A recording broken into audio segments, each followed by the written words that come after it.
Muy buenas tardes y muy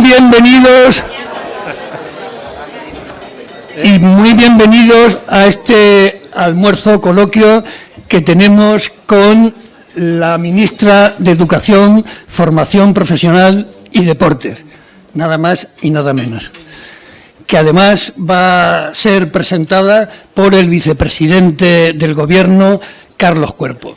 En la medida en que él va a presentar a nuestra invitada, Milagros Tolón, con la cual yo tengo una relación especial de paisanaje. Hemos compartido en Toledo muchas vicisitudes, muchas luchas y muchas historias, y estoy encantado de que hoy esté aquí como ministra del Gobierno de España. Desde luego le agradezco mucho que haya accedido a la invitación que le enviamos y que esté hoy con nosotros. Pero como el vicepresidente la va a presentar, yo no diré nada sobre ella, salvo expresar el aprecio que le tengo desde hace ya muchos años, por cierto. De manera que muchas gracias. Y yo presentaré mínimamente al presentador, que tampoco hay mucho que decir de Carlos Cuerpo porque es sobradamente conocido.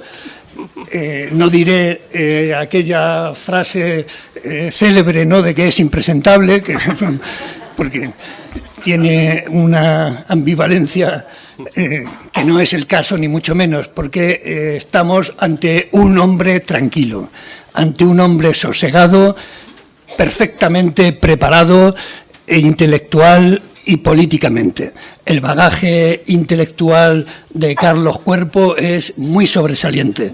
Se licenció en la Universidad de Extremadura, por cierto, en una de esas universidades que son consecuencia del Estado de las Autonomías, que han hecho posible que muchas personas que no hubieran podido estudiar nunca por tener lejos las aulas de la enseñanza superior y sus familias sin poder sufragarlas, pues sin embargo, con la cercanía, con la proximidad de la universidad a los estudiantes y a las familias, pues se ha podido conseguir un verdadero milagro. Un milagro que en el caso de nuestra tierra, solamente voy a dar un dato, no sé el de Extremadura, pero con el de Castilla-La Mancha podríamos hacer una comparación. Desde que existe la Universidad de Castilla-La Mancha hace solo 40 años, es decir, 2 generaciones. Si Ortega decía que una generación dura 15, 20 años, en 2 generaciones en Castilla-La Mancha han salido egresados, licenciados, licenciadas, ingenieros, ingenieras, médicos, 157.000. 157.000 chicos y chicas, la mayoría de los cuales no hubieran podido estudiar. Bueno, yo creo que eso es una verdadera revolución silenciosa que cambia profundamente a una sociedad. Eso nos ha pasado en Castilla-La Mancha, Milagros, y también en Extremadura, y yo creo que en muchas otras comunidades de España. En fin, Carlos Cuerpo se licenció en la Universidad de Extremadura, hizo después un máster en la Escuela de Economía de Londres y posteriormente un doctorado en la Universidad Autónoma de Madrid. Y tiene pues un currículum, insisto, verdaderamente impresionante. Luego fue, ¿qué oposiciones hiciste? Que no me acuerdo. Ya casi no me acuerdo. Desde el año 86 o así. Técnico comercial. Técnico comercial del Estado. Y finalmente una carrera en diversos puestos en la Administración hasta culminarla, de momento, con la vicepresidencia del Gobierno y el Ministerio de Hacienda. Nada más. No, de Economía. De economía.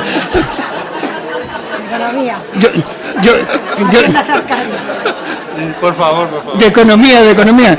Bueno, oye, Milagros, que sepas que un ministro fundamental para la cultura y la educación siempre es el ministro de Hacienda. Exacto, y el de Economía. Exacto. Pero bueno, en fin, bueno, para no seguir equivocándome, le dejo la palabra al vicepresidente para que nos haga la presentación. Ya les anuncio que por obligaciones inherentes a su cargo, a su responsabilidad y a las prisas con las que siempre andan los miembros del Gobierno, se ausentará después cuando la ministra haga su intervención. De manera que, vicepresidente, adelante cuando quieras.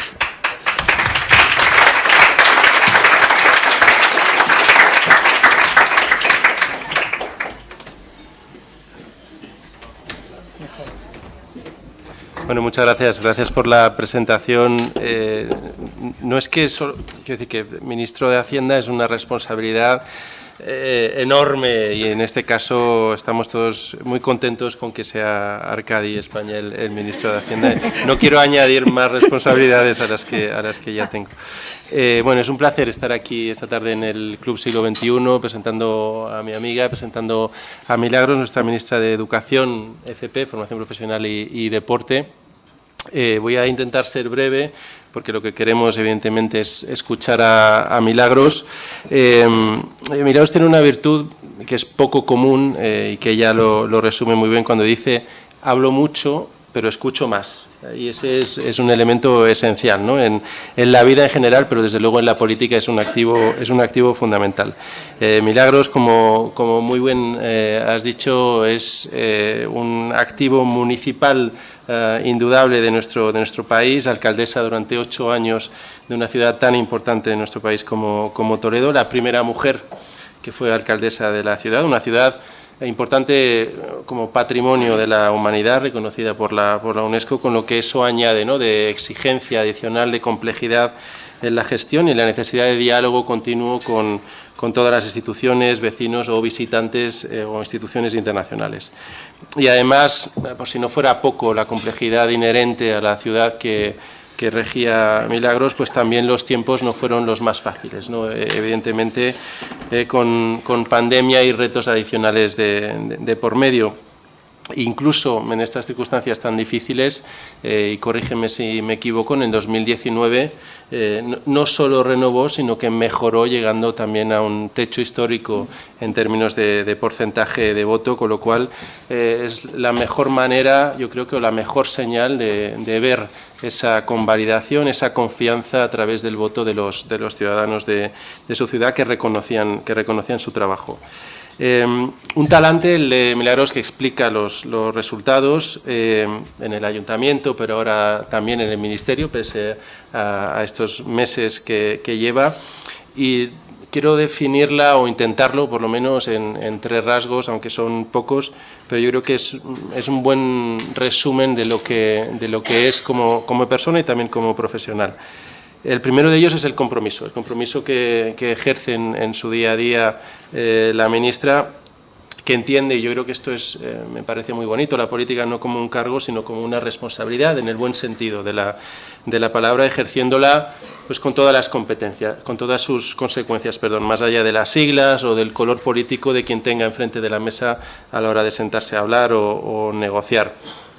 Y aquí hay muchas anécdotas, ¿no?, pero una que me llega más cerca del corazón por el tema del que se trata, pues por ejemplo en el ámbito de ese AVE que tiene que pasar por nuestra tierra, por la tuya y por la mía, por Extremadura y por Castilla-La Mancha, pues el empeño, ¿no?, y el tesón también, y el trabajo con ese compromiso de que se llevara adelante este proyecto, pasando también por Toledo, desempolvando un proyecto que había quedado en el olvido por administraciones anteriores, otra pieza más positiva, como decía, para un proyecto tan importante, vertebrador de nuestro país, pero aún más importante para nuestras regiones, para Castilla-La Mancha y para Extremadura.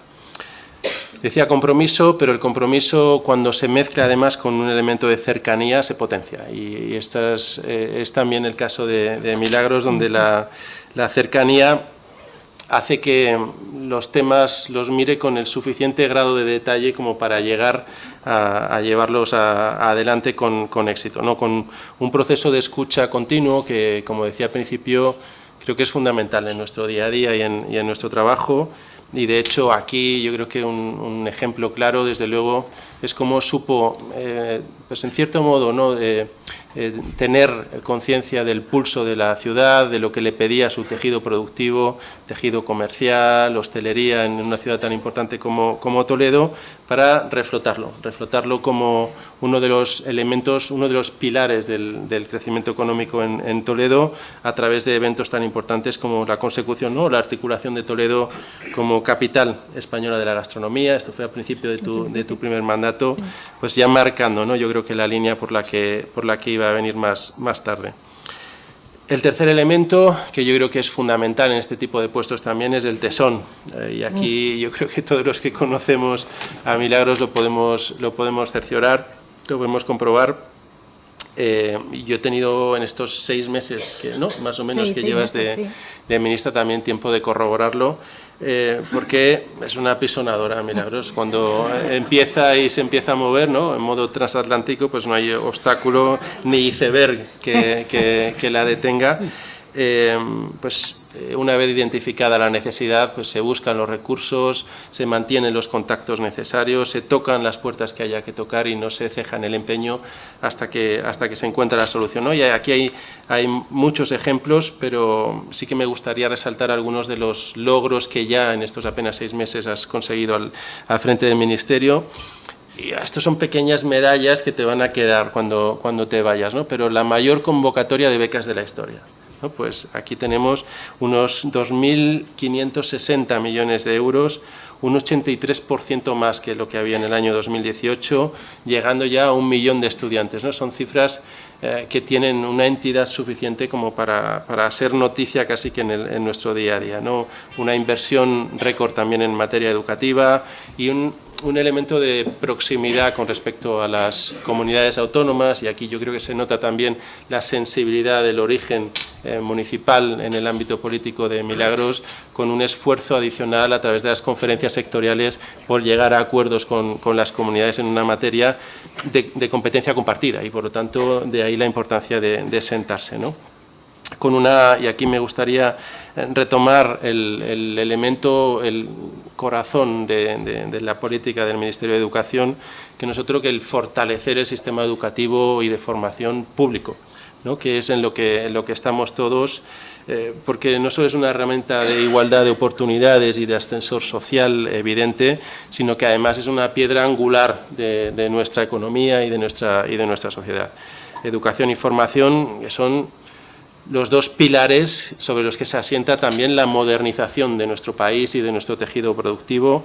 No va a existir un avance sostenido de productividad, de crecimiento, de bienestar en nuestro país si no es a través precisamente de un talento formado, un talento cuya formación además esté aterrizada en base a las necesidades que van surgiendo de nuestro tejido productivo, ¿no? Y aquí destacar también la importancia de la actuación del Ministerio y de la ministra en formación profesional, impulsando una agenda que tiene que hacer de la formación profesional, que ya lo está haciendo, pues una formación moderna, ágil, como decía, centrada en las necesidades de nuestro tejido, y que tiene una elevada empleabilidad, más del 90% en estos momentos, y que es una apuesta por el futuro de nuestro país y por la competitividad, y además que va a ser otro de los factores esenciales también que nos ayude a incorporar de manera eficaz y eficiente en este proceso de regularización a los trabajadores al mercado de trabajo, ¿no?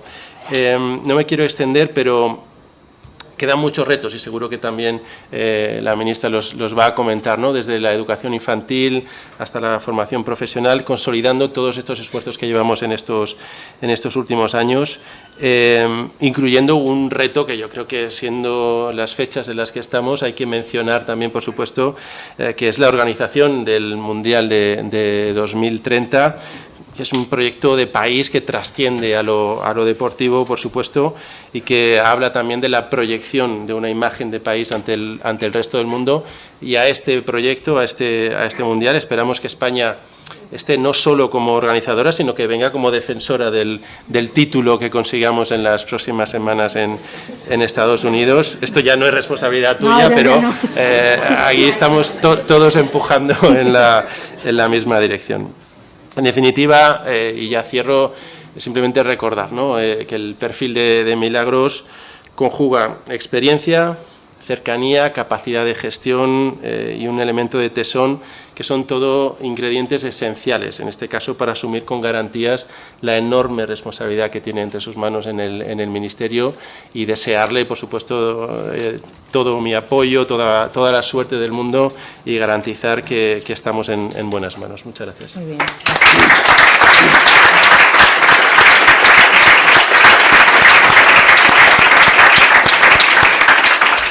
Muchas gracias. Qué buen presentador te has buscado. Un dato para el optimismo. Hemos empezado este Mundial mejor que el que ganamos en Sudáfrica. Allí empezamos perdiendo y ayer empezamos empatando. O sea que, bueno, Milagros, tienes la palabra. Muchas gracias. Muchas gracias, presidente Barreda. Ha sido mi presidente Barreda y, por supuesto, que lo sigue siendo. Muchas gracias por tus palabras, querido vicepresidente. Querido Carlos, he sido una de las ministras más nuevas que ha llegado. Luego llegó el ministro de Hacienda, Arcadi, y la verdad es que siempre he sentido pues la ayuda y, de alguna forma, el apoyo de los ministros y las ministras del Gobierno de España, y sobre todo también como uno de los vicepresidentes, y sobre todo tú, apoyo en tareas que tenemos comunes. Por tanto, muchísimas gracias. Yo creo que también es un buen candidato para traerle aquí, José María, en próximas ocasiones, en próximos almuerzos, porque él también tiene mucho que contar y cosas muy interesantes. Como ustedes verán, las políticas que el señor Cuerpo ha desplegado desde el Ministerio de Economía, un éxito, por cierto, están detrás de muchos de los logros a los que voy a referirme a lo largo de mi intervención.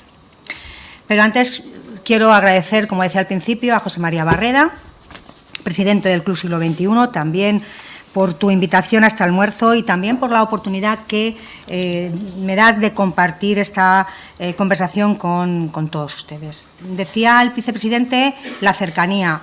Para mí es una virtud muy importante en los políticos y las políticas. He intentado saludar prácticamente a todas las mesas, porque creo que en la política municipal la clave es la cercanía y el escuchar, pero es la clave en toda la política. Desde el pequeño concejal, el pequeño, decir, del un pueblo pequeño, hasta los ministros o, en este caso, el presidente del Gobierno, la cercanía y el saber escuchar. Y por lo que decía, gracias, José María, por darme esta oportunidad, porque es un honor estar aquí en este club de opinión y también un club de debate político tan significativo en la historia de la democracia en España. Este club, el Club Siglo XXI, es una entidad, pero que ya tiene proyección no solamente nacional, sino internacional, con pedigrí democrático, por algo muy importante, que es por representar en sí misma uno de los mejores barómetros de la actividad cultural, José María, también de la actividad política y social española. Y quiero empezar dando unas pinceladas en el contexto que estamos viviendo. Vivimos un momento internacional muy complejo.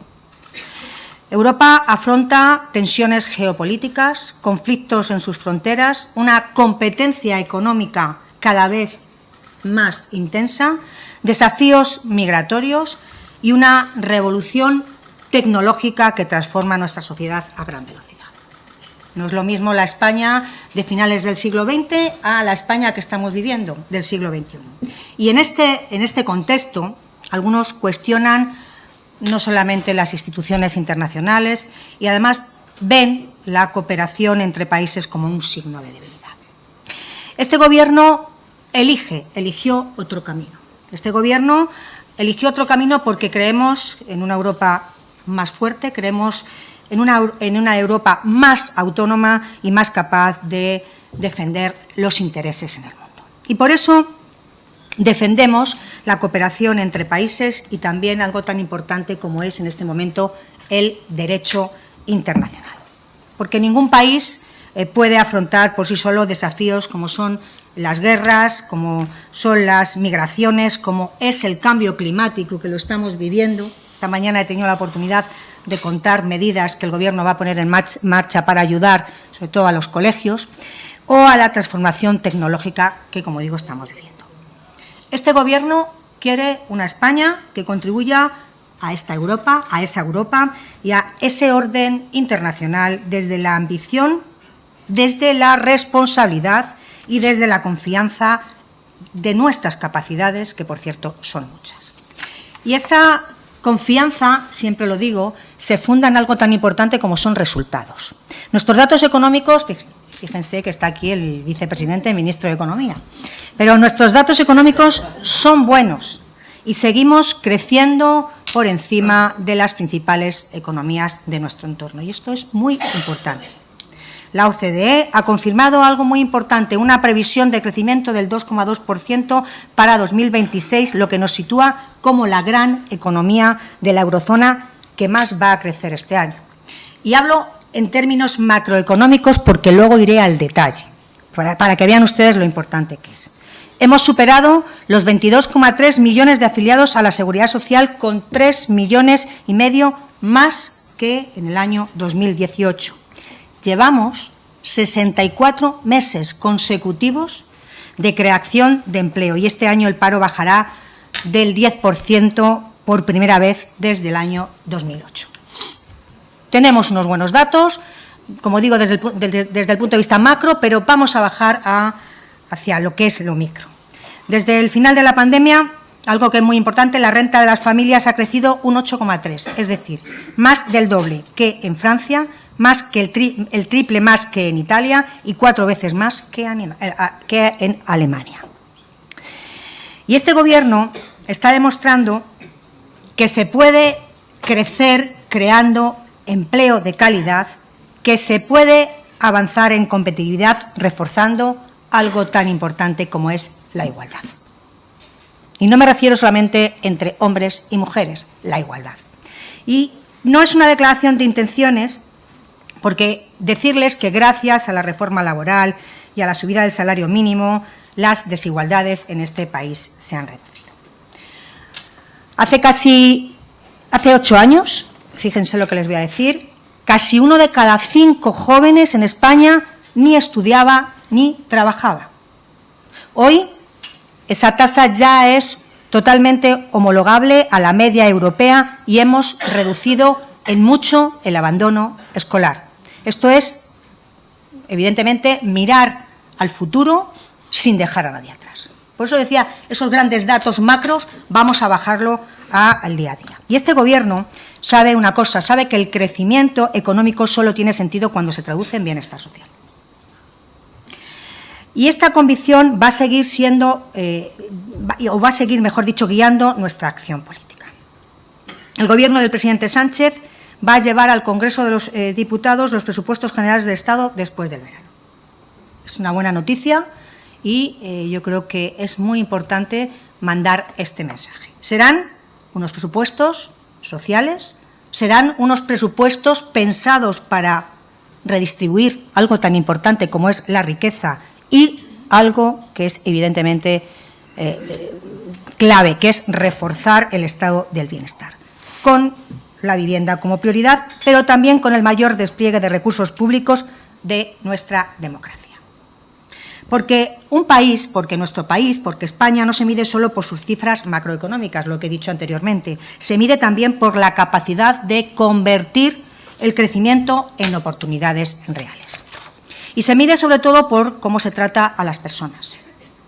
De eso hemos hablado, además, mucho estos días con el motivo de la visita del Papa León XIV a España. Yo creo que ha sido una visita también que está aquí, además le conozco de hace muchos años, por lo que ha significado esta visita. Y quiero valorar no solamente el éxito de la organización de esta visita, sino especialmente algo muy importante, el mensaje que ha dejado su santidad aquí en nuestro país. En el Congreso de los Diputados, el Papa León XIV habló de algo muy importante, de la dignidad humana, del bien común y de la paz, de la responsabilidad de la palabra pública de los que tenemos los representantes públicos y también de la necesidad de mirar a las personas migrantes como seres humanos con derechos, con historia y con esperanza. Esa mirada humanista que dio el Papa León XIV yo de verdad me atrevo a decir, yo soy practicante, me atrevo a decir, y soy creyente, que es la que orienta la política migratoria de este Gobierno. Miren, se ha aprobado un proceso de regularización, lo decía el vicepresidente, administrativa extraordinaria para personas migrantes que ya residen, que ya estaban en nuestro país y cumplen requisitos, además unos requisitos que están totalmente definidos. Se trata de una política responsable, garantista y útil. Útil para las personas porque les permite algo tan importante como es salvar esa invisibilidad. Útil para la sociedad porque garantiza un relevo generacional y ayuda a sostener el sistema de pensiones. Este proceso va a suponer inicialmente más de 1.000 millones de euros anuales adicionales. Y frente a esa política que la ultraderecha levanta la bandera de la llamada prioridad nacional, he de decir que una prioridad nacional, que además de ser esta prioridad que dicen ellos inconstitucional, está claro que no es esa. Dicen que las personas migrantes vienen a vivir de las ayudas públicas. Miren, la realidad es que el 83% de quienes perciben el ingreso mínimo vital son españoles. Pues bien, este Gobierno también tiene prioridades nacionales, también tenemos prioridades nacionales y están muy claras. Son la vivienda, el empleo, la educación y la sanidad pública, la paz y la lucha contra el racismo y la xenofobia. Porque España se defiende cuidando su democracia, fortaleciendo algo tan importante como sus servicios públicos, respetando la dignidad de las pensiones y contribuyendo a una convivencia basada en deberes, derechos y responsabilidad compartida. Esa es la España en la que creemos, una España abierta, una España segura de sí misma, una España solidaria y comprometida con los derechos humanos. Y los valores que sostienen una sociedad se transmiten, se aprenden y también se cultivan generación tras generación. Por eso quiero hablarles de educación, porque ninguna política de convivencia será sólida si no empieza en las aulas. La educación es el corazón de nuestro proyecto de país. Es la política que construye la igualdad de oportunidades, la igualdad que permite que el talento no dependa del código postal. Y es la mejor respuesta ante quienes quieren una España encerrada en sí misma, temerosa del cambio y resignada a las desigualdades. Miren, desde el Ministerio de Educación, Formación Profesional y Deportes trabajamos para que la educación sea la principal política de equidad y de inclusión de España, de nuestro país. Porque la igualdad de oportunidades se garantiza con inversión, se garantiza también con políticas públicas ambiciosas y con recursos que lleguen a quienes más lo necesitan. En el año 2026 hemos aprobado, como ha dicho ya el vicepresidente, la mayor inversión en becas de nuestra historia. Me siento de verdad orgullosa de que sean 2.559 millones de euros. Desde el año 2018 la inversión ha aumentado un 83% y las ayudas llegan ya a 1 millón de estudiantes. Y esto no es una cifra fría, muchas veces las cifras son frías. Es la diferencia entre poder estudiar o tener que abandonar. Y al mismo tiempo seguimos mejorando la calidad de nuestra educación. Por eso hemos impulsado el proyecto de ley para reducir las ratios y regular la jornada lectiva del profesorado no universitario, que llegará al Congreso el próximo jueves. Queremos aulas en mejores condiciones para aprender, pero también para enseñar. Queremos que el alumnado con necesidades especiales reciba la atención que se merece. Queremos reconocer algo que para mí es muy importante también como docente, el trabajo del profesorado. El trabajo del profesorado, porque ningún sistema educativo, ninguno, puede mejorar sin mejorar las condiciones en las que trabajan los docentes. También hemos hecho una apuesta decidida por la educación infantil de 0 a 3 años. Miren, desde el año 2018 hemos invertido 670 millones de euros. Hemos creado más de 45.000 nuevas plazas públicas y gratuitas y hemos pasado de una tasa de escolarización del 38% a cerca del 56%. Es una etapa clave, no solamente en la educación, sino también, para alguna forma, quitar las desigualdades que puede haber. La etapa de 0 a 3 años. Y también seguimos mejorando la calidad de esta etapa educativa atendiendo a las demandas que hoy tienen prácticamente, gran parte son mujeres, las educadoras infantiles.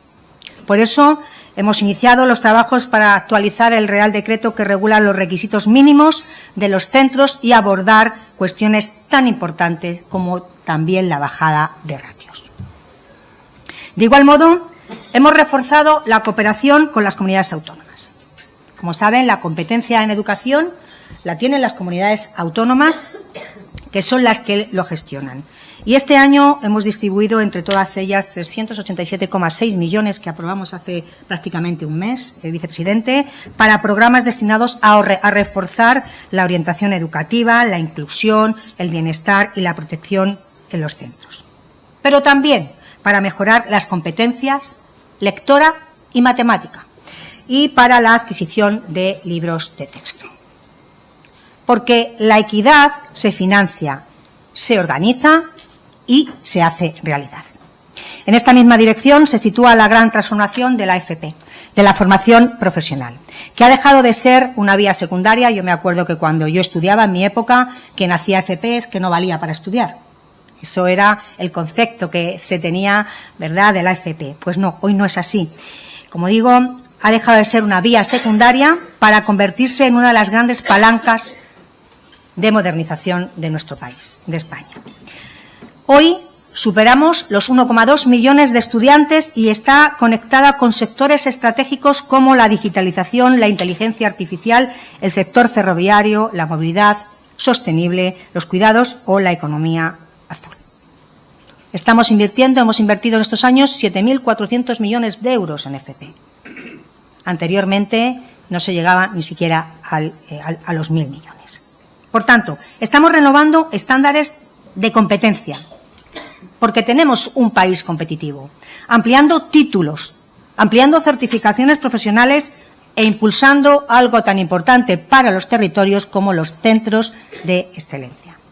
Y además, también decirles que trabajamos en un Real Decreto que va a garantizar la calidad de la oferta formativa y va a ordenar algo muy importante, que son los tipos de centros que imparten formación profesional privada. Está muy bien y estamos apoyando a los centros de formación privada, pero no a cualquier precio.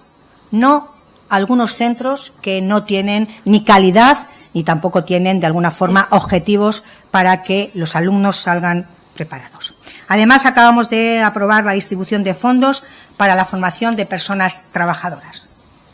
Son 867 millones de euros que financiarán ofertas formativas vinculadas al Catálogo Nacional de Estándares de Competencias Profesionales, para ayudar a nuestras personas desocupadas y también ocupadas a que sigan, de alguna forma, aumentando su inserción laboral. Entre el año 2021 y el año 2023, las actuaciones desarrolladas con estos mismos fondos formaron a casi 780.000 personas desempleadas y más de 200.000 personas ocupadas. Cerca de 314.000 personas desempleadas se incorporaron al mercado laboral y más de 52.000 ocupadas mejoraron su situación. Esto es una política de servicio público, es una política útil, es hacer que la educación dialogue con la economía real. Y en ese marinaje estamos. Además, ahora que estamos aquí en un restaurante como este, en este club, el marinaje entre el sistema productivo y el sistema educativo es fundamental, fundamental. Desde el año 2018 hemos destinado más de 2.100 millones de euros al deporte. Quiero saludar aquí al presidente del Comité Olímpico Español. Gracias, Alejandro, por estar aquí, porque el deporte forma parte de la misma visión que tenemos de país. En este ámbito estamos impulsando una profunda modernización del sistema, porque el deporte no es solo deporte, llega prácticamente a todos los ámbitos, es algo transversal de la vida. Se ha consolidado el programa Team España, se han ampliado las ayudas a deportistas. Hoy mismo el Consejo de Ministros ha aprobado una cantidad importante para ayudar a los deportistas de alto nivel de nuestro país. Se ha reforzado el deporte femenino y se han equiparado los premios entre olímpicos y paralímpicos. Antes, un deportista olímpico, cuando tenía una medalla, económicamente recibía más dinero que un deportista paralímpico. Esto es, de verdad, creer en la igualdad de oportunidades. Como decía, esta misma mañana hemos aprobado en el Consejo de Ministros una convocatoria de ayudas por valor de 29,4 millones de euros para mejorar la protección social de los deportistas, es decir, la seguridad social, y respaldar algo tan importante como es la preparación ya de quienes representan a España en competiciones internacionales. Ya estamos preparándonos para los Juegos también Olímpicos de Los Ángeles en el año 2028. Se está desarrollando la nueva ley del deporte, que va a hacer una cosa, va a fortalecer la gobernanza del sistema deportivo y garantiza la sostenibilidad. Y tenemos por delante un reto inmenso e ilusionante.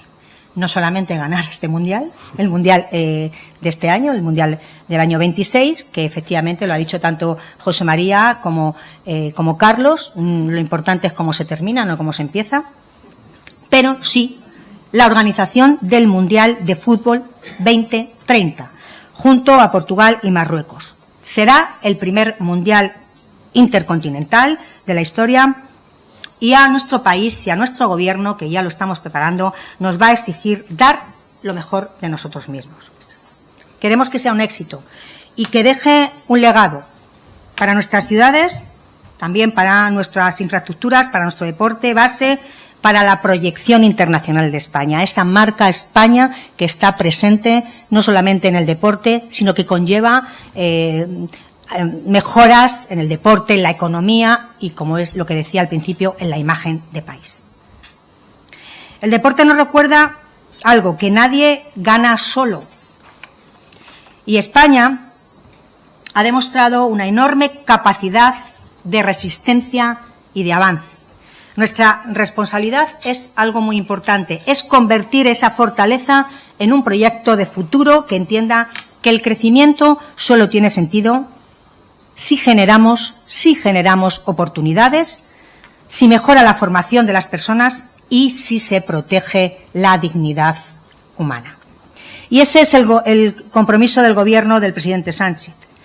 Un Gobierno que hace crecer la economía, gracias, vicepresidente, y crear empleo. Un Gobierno que regulariza con garantías y que defiende los derechos humanos. Un Gobierno que sabe que la educación es la raíz, es la troncal, como os decimos los profesores, de todos los demás, y esa es la España que estamos construyendo con todos los ciudadanos y con todas las ciudadanas. Porque, y ya termino, la educación sostiene la democracia, la convivencia y también la productividad, sostiene la igualdad y sobre todo sostiene algo muy importante, que es la esperanza. Y pocas cosas hay más importantes que sostener la esperanza y el progreso de un país. Muchísimas gracias.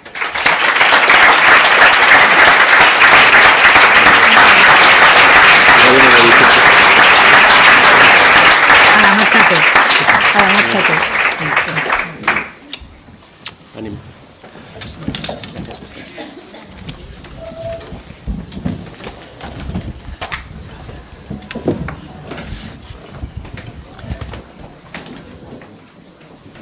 Despedimos al vicepresidente reiterando nuestro agradecimiento por su participación en este acto, presentando a nuestra invitada.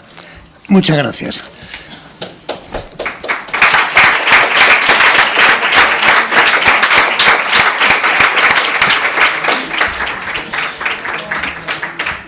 La ministra de Educación ha demostrado ser una gran socialdemócrata que tiene muy claro que la desigualdad en la cuna es la cuna de todas las desigualdades y que la educación es la palanca más eficaz para combatirla.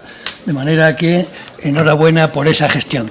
Tengo muchas preguntas que me han ido pasando al hilo de tu intervención y, si te parece, vamos a empezar a formularlas. La cuestión de la FP ha suscitado mucho interés. Ruth del Moral, de la agencia EFE, plantea sobre el nuevo decreto que regulará la creación de centros de FP. ¿Podría verse publicada en el BOE antes de agosto? ¿Qué medidas contemplará para garantizar las prácticas en las empresas? Los centros se quejan de que las empresas no quieren alumnos de primero. ¿Se podría modificar la ley para que la FP dual empiece en segundo curso?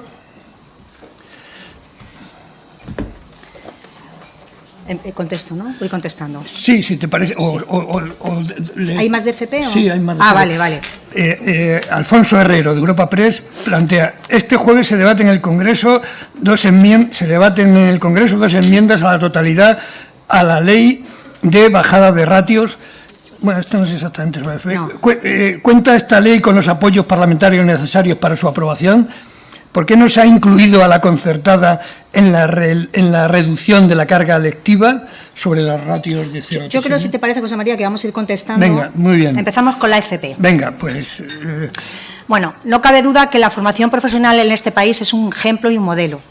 No solamente aquí, en España, sino en Europa y en el mundo. Ya son muchos los países que se acercan a nosotros a... que les contemos cuál ha sido el éxito de nuestro país. Y el éxito de nuestro país ha sido combinar el sistema productivo con el sistema educativo.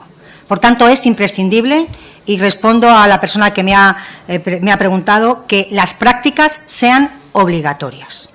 Desde el primer momento tienen que ser obligatorias, y por eso nosotros estamos haciendo ese Real Decreto, el Real Decreto para blindar la FP privada.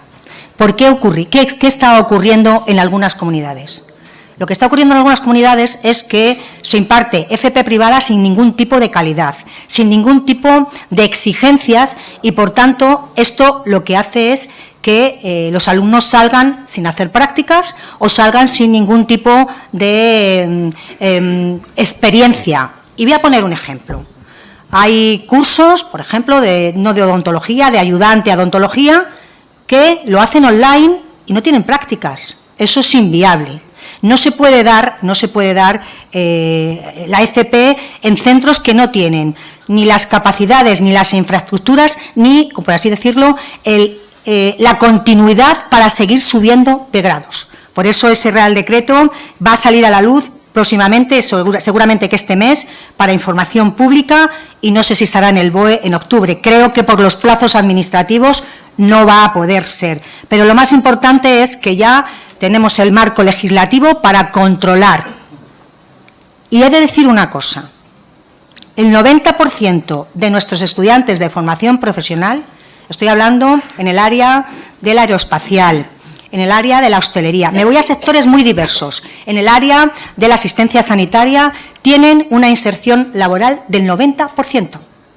Es que empresas, y voy a poner un ejemplo, como Airbus, que está trabajando con nosotros, está colaborando con nosotros, ya contrata a más alumnos de formación profesional que ingenieros.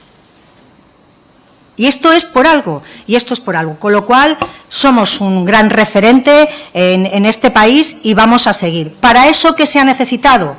Dinero, inversión de 867 millones, creo recordar, que se invertía en el año 2018 más o menos, o 700, ahora mismo hemos invertido 7.400 millones de euros en calidad, en especialidad y sobre todo en logros desde el punto de vista del sistema productivo y el mundo laboral. No sé si he contestado, pero si te parece, hablamos de... Sí, no, y además has contestado a otras preguntas que incidían en la misma cuestión. Una compañera de la Asamblea de Madrid te había dejado botando el balón, hablando para que te extendieras sobre lo que acabas de decir del blindaje de la FP privada y acabar con situaciones anómalas. Es que simplemente un detalle para que sepáis. En alguna comunidad, y no voy a decir en cuál, que está muy cerca, se hacían formación profesional online y se hacían en garajes. sea, no, la formación online te exige unas presenciales, aunque sea online, te exige unas presenciales. Esas presenciales se hacían en garajes sin ningún tipo de acondicionamiento. Eso no lo queremos. Para nuestra gente no lo queremos. Por tanto, por ahí va ese Real Decreto que, como decía, que es tan esperado. Sí, y María Mellado, que es responsable de desarrollo local, te preguntaba si en vista del éxito del modelo de FP implantado por el Gobierno español, si había habido intereses de otros países para... Bueno, está aquí la secretaria general, que acaba de venir de Egipto, donde hemos sido invitados como país modelo, porque yo tuve una visita a Italia y estuve con el ministro de Educación italiano, donde lo que más le importó fue que, por favor, le contáramos cómo estábamos haciendo la formación profesional en este país. Ellos quieren firmar un convenio de colaboración con España para que nosotros les ayudemos a desarrollar su formación profesional allí, y además ellos se prestan a que sus empresas también capten a nuestros alumnos en España. Marina Hernández, de Europa Press Televisión, plantea varias cosas. La primera, ¿qué valoración hace de los resultados de la PAU de 2026? Plantea, la mesa del Congreso, con los votos de Sumar y PSOE, va a impedir que se vote este jueves las enmiendas de PP y Junts que piden a Sánchez que convoque elecciones. ¿Cómo valora? Es que la letra es bastante ilegible, ¿eh? Pediría que hicierais un esfuerzo o escribierais con mayúsculas. ¿Cómo valora esta noticia que acabamos de conocer y que parece que Junts haya presentado esta enmienda? Bueno, empiezo por la última y luego me voy a una que me importa mucho, que es la bajada de ratios, que no he contestado. A ver, con lo que ha presentado Junts en el Congreso, la prerrogativa de convocar elecciones la tiene el presidente del Gobierno. Y el presidente del Gobierno, esa prerrogativa, la va a utilizar, y él lo ha dicho, cuando le corresponda, electoralmente convocar las elecciones. Lo más importante de todo esto es que hay algunos grupos que llevan pidiendo elecciones desde julio del año 23. Por tanto, yo creo que hay que sacar lo sustancial, y lo sustancial es lo que en estos últimos años se ha hecho en este país. Y yo me voy a centrar en mi tema. Es que en estos últimos meses hemos aprobado la mayor convocatoria de becas para los chicos y chicas de todo el país. Es que en estos últimos meses, me ciño a estos últimos meses, hemos dado el mayor dinero a las comunidades autónomas, 4.450 millones, para que ellos puedan gestionar la educación. Es que estamos, de alguna forma, reforzando los convenios que tenemos con las comunidades autónomas en los temas de educación. Es que en deporte hemos invertido 1.000 millones más de cuando gobernaban anteriormente el Partido Popular. Por tanto, yo creo que es importante separar el gran gobierno ha hecho en materia económica, lo que supone la economía en este país. Aquí yo sé que hay muchos economistas y que saben perfectamente el esfuerzo que estamos haciendo como país, no como gobierno, como país, todos, empresarios, trabajadores, pero además cómo va la economía y cómo, de alguna forma, se están dignificando no solamente los salarios de los trabajadores y las trabajadoras en este país. Hay que remar todos y todas a la vez. Y, por tanto, digo que hay grupos que lo llevan pidiendo desde el primer momento, por ejemplo, el Partido Popular, y, como digo, termino, la prerrogativa la tiene el presidente del Gobierno, que las va a convocar cuando toca.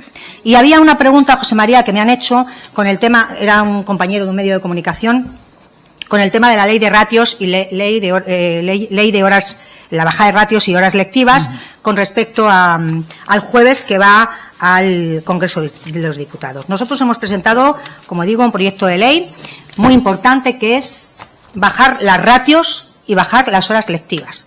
Bajar las ratios de las clases, de las aulas que se subieron en la época, en el año 2012, y bajar las horas lectivas. ¿Por qué?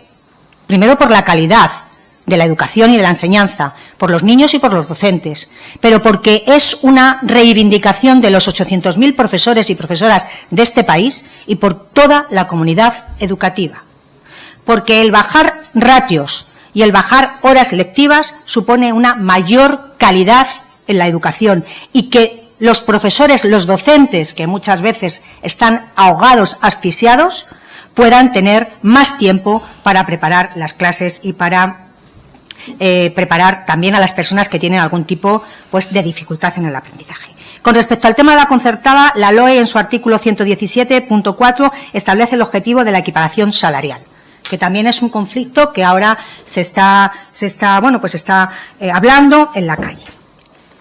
El Gobierno, en este caso el Ministerio, puede regular las ratios de los alumnos, pero las horas lectivas están, como son muchas, la concertada, en algunos sitios hay empresas, tiene que estar regulada por el convenio laboral que se imparta, porque no es competencia nuestra. A nosotros nos hubiera encantado meterlo, sí, pero no tenemos potestad para hacerlo.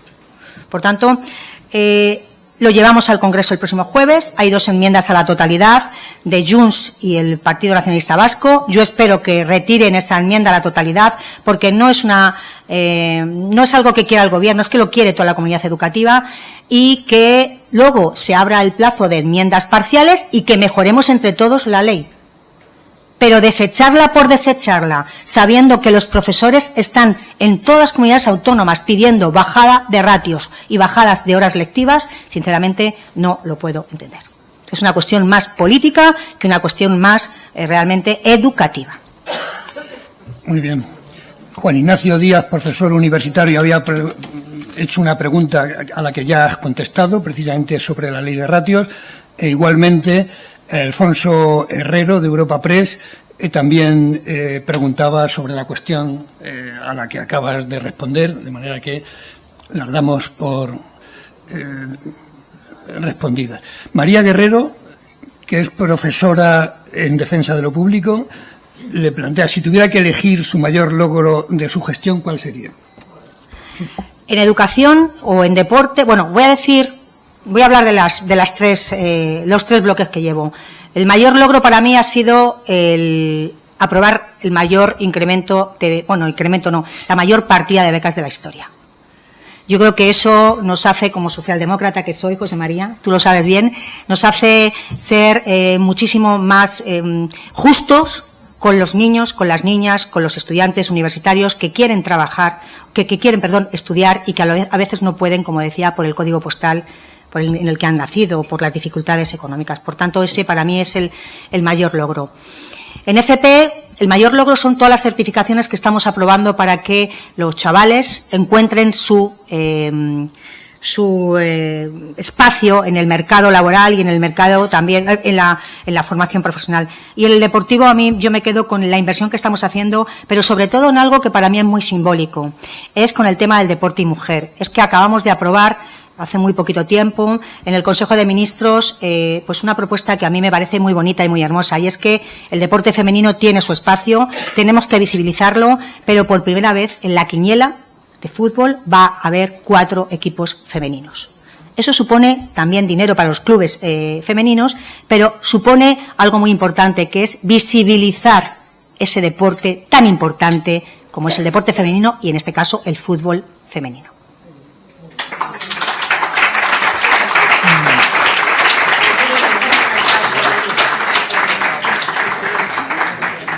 Hay una pregunta en la que se interesa en qué medida le ha servido su experiencia como alcaldesa para su cometido actual como ministra.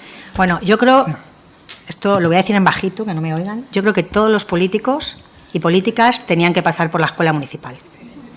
Yo empecé de concejala en la oposición. Lo sabe perfectamente Carlos Daniel, que fui con él secretario general de la FEN, yo fui la vicepresidenta de la FEN con Abel Caballero. Es que la política municipal te da un máster elevado a la 5ª potencia. ¿Por qué? Porque los ayuntamientos, y en este caso los concejales y las concejalas, o los alcaldes, las alcaldesas, y muchas veces os digo que me da igual el grupo político del que sean, porque todos lo que quieren es lo mejor para su ciudad. Bueno, algunos no tanto. Pero te da una experiencia, la cercanía con la gente, el saber lo que les preocupa a los vecinos y el estar al pie del cañón los 365 días del año, en momentos muy complicados, que eso no te lo da ninguna escuela universitaria. Por tanto, me ha valido para todo, Primero porque yo soy toledana y amo a mi ciudad. Yo amo a Toledo, pues no lo podéis imaginar. Pero te hace bajar los pies, o sea, estar en el suelo, bajar al suelo y ver realmente lo que les preocupa a los ciudadanos. Si es que a los ciudadanos les preocupa cosas que a lo mejor pues nosotros no pensamos. Si es que les preocupa que sus hijos tengan un sistema de climatización importante en las aulas, porque con las olas de calor ahora los niños no pueden estar porque se asan. Es que les preocupa que el autobús llegue a todas las zonas de la ciudad para que sus hijos puedan llegar o puedan ir al colegio o hacer deporte. Es que les preocupa el deporte base. Qué importante, Alejandro, es el deporte base, que gestionan gran parte de los ayuntamientos. Por tanto, es una escuela muy recomendable, muy sacrificada, muy bonita, pero yo creo que, y aquí hay algunos alcaldes y alcaldesas, exalcaldesas, saludo a la exalcaldesa de Castellón, Amparo, que nos ha enseñado, sobre todo, a una cosa, a ser más humanos y a ser más personas. Doy fe.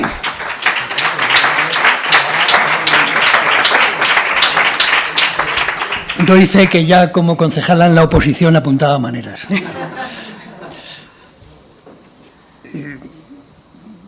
Vamos a ver, para no reiterar cuestiones. Amparo Torres plantea: ministra Tolón, a lo largo de su trayectoria política en Castilla-La Mancha ha coincidido y trabajado con destacados dirigentes del PSOE regional, entre ellos con el presidente Barreda. ¿Qué influencia considera que tuvo en su formación política y en su manera de entender la gestión pública, y qué enseñanzas de aquella etapa siguen presentes en su acción política actual? Bueno, yo conocí al presidente Barreda siendo presidente de las Cortes de Castilla-La Mancha. No sé si te acuerdas, José María, o no te acuerdas. Nos presentó además Rafael Asín, ¿te acuerdas? Y Mario Mansilla. A ver, con José María Barreda tengo una amistad desde hace muchos años, pero he aprendido mucho de él. Primero, de verdad que no es porque estés aquí, porque lo he dicho siempre, una persona dialogante, tolerante, humana, humanista, pero que además a mí me ha enseñado a tener muchas veces la paciencia que nos falta también cuando éramos más jóvenes, como un instrumento fundamental en política. Ha sido y es uno de los que construyeron la Comunidad Autónoma de Castilla-La Mancha, y para mí es un referente político, no solamente desde el punto de vista de presidente de la Junta, sino también por todos los momentos que ha pasado de su vida. Y he de decir una cosa, que siempre que he pasado por dificultades, porque se pasan por dificultades, siempre he tenido un mensaje de cariño y de aprecio. Aprecio que yo también, por supuesto, te tengo a ti. Como se nota que es amiga, ¿no?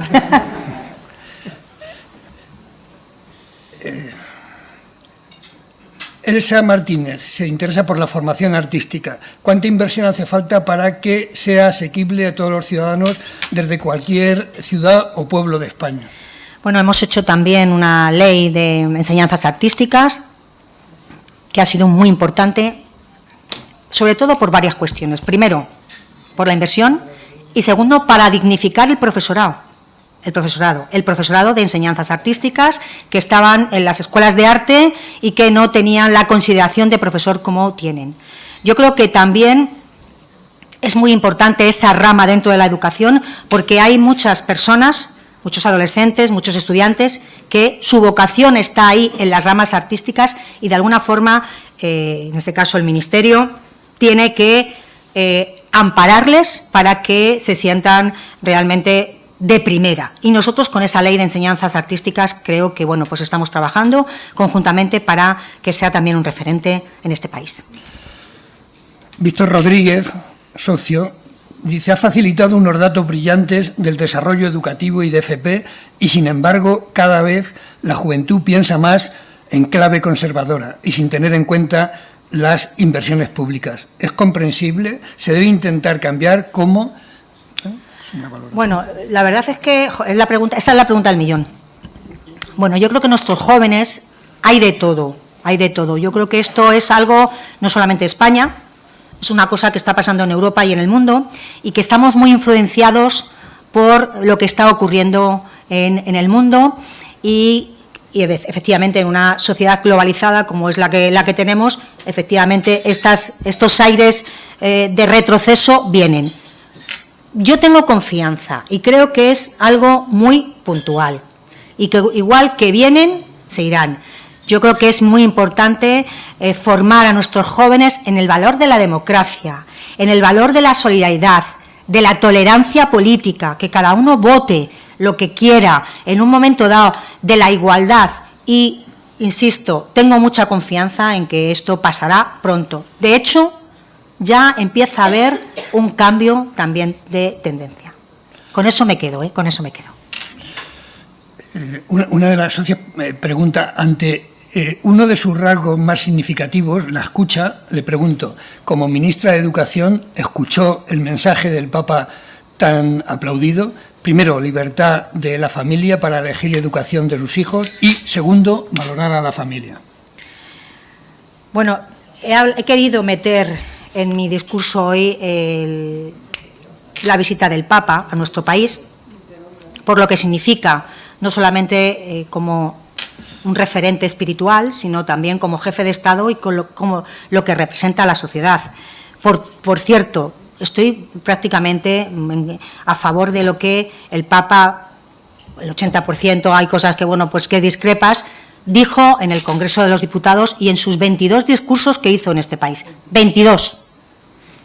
Que muchos los leí, o sea, los escuché, otros los leí, pero 22 discursos diferentes, con una estructura, además, muy clarita. La dignidad humana. Y la dignidad no cambia según vengas, como decía, como traspasen las fronteras. La dignidad está simplemente en la persona por ser persona.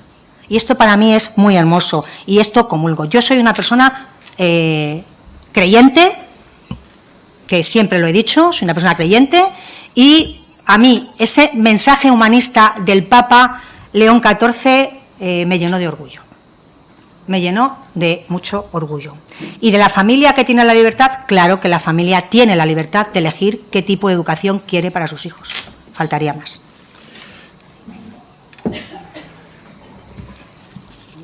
Hay quien tiene la curiosidad de preguntarle, ya que tuvo la oportunidad de estar con el Papa, que si habló con él y qué impresión le dio. Bueno, conocí al Papa Francisco en mi época de alcaldesa, fui con mi vicealcalde, que ahora es delegado del Gobierno, con José Pablo Sabrido, estuvimos con una conversación más o menos de 3/4 de hora, fui con el arzobispo de Toledo, él se preocupó de cómo estaba el mundo, la sociedad, y he de decirles que yo pensaba que no iba a conocer a un Papa, para mí, que fuera más referente también de lo que está ocurriendo en el mundo y de lo que la Iglesia, en este caso, tiene que, desde mi punto de vista, quiero decir, tiene que significar, tiene en lo que tiene que significarse, y León XIV me le ha superado. Me le ha superado. Muy bien. Pues con 2 preguntas sobre deporte vamos a dejar de exprimirte. No. Pablo García Martín pregunta, usted ha estado en contacto con el seleccionador Luis de la Fuente. ¿Cómo le ha visto?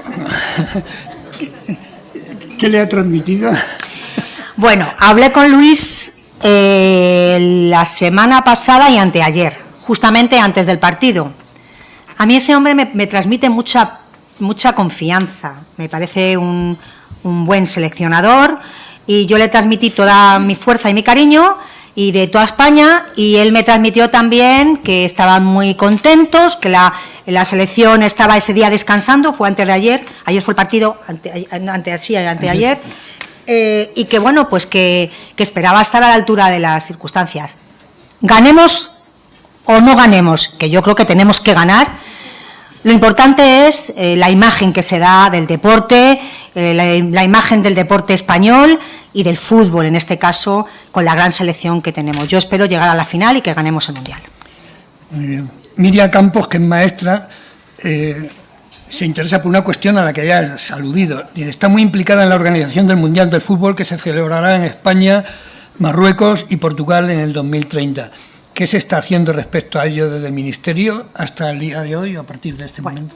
Pues para el Gobierno de España, la organización del Mundial 2030 no es solamente un Mundial de fútbol.